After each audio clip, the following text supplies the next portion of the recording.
এটা সম্ভব আর হবে না যে দোষী তাকে শাস্তি নেওয়া লাগবে, তাতে সে যে দলেরই হোক। তাহলে আইন নিয়ম শৃঙ্খলা নিয়মের মধ্যে আসবে।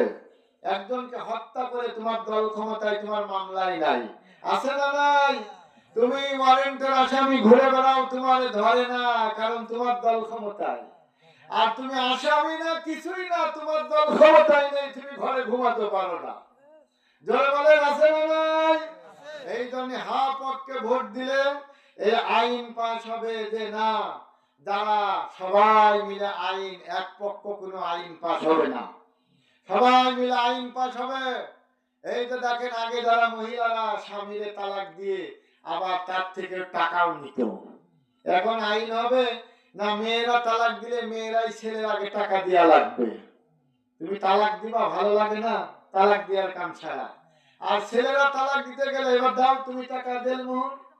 এই জন্য আইন দেখেন, দেশটা কত আইন সংস্কার করে মানুষের সুবিধা, মানুষের নিয়ম নীতির মধ্যে চলে আসতেছে।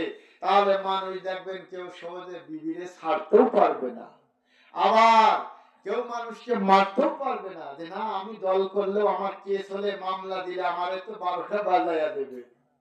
ভাই আমার, বন্ধুরা আমার, হ্যাঁ পক্ষে আপনারা ভোট দেবেন। ভোট দিয়ে আমরা চাই দেশের শান্তি, আমরা চাই দেশের মানুষ নিরাপত্তা পাক, আমরা চাই দেশের মানুষ আরামে ঘুমাক, আমরা চাই দেশের মানুষ জেল জুলুম অন্যায় অবিচার থেকে বেঁচে যাক। আরো জোরে বলুন না মারহাবা। এই জন্য ইসলামের আইনের কাছে যদি মানুষ আছে, ইসলাম দিয়ে বাংলাদেশের মধ্যে যদি কেউ রাসূলুল্লাহর নীতিমালা দেখে আইন প্রণয়ন করে, আইনকে যদি বাস্তবায়ন করে, অনেক আইন আছে ইসলামের পক্ষে, আবার অনেক আইন আছে যেগুলো গণতান্ত্রিক ভাবে করা, ইসলামের সাথে কোনো সম্পর্ক নাই।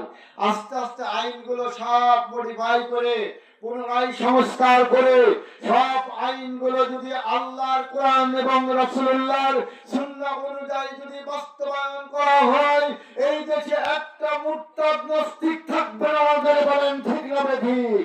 এই দেশের সব মানুষ ভালো হয়ে যাবে, এই দেশে সব নামাজি হয়ে যাবে, একটা বেনামাজি আর থাকবে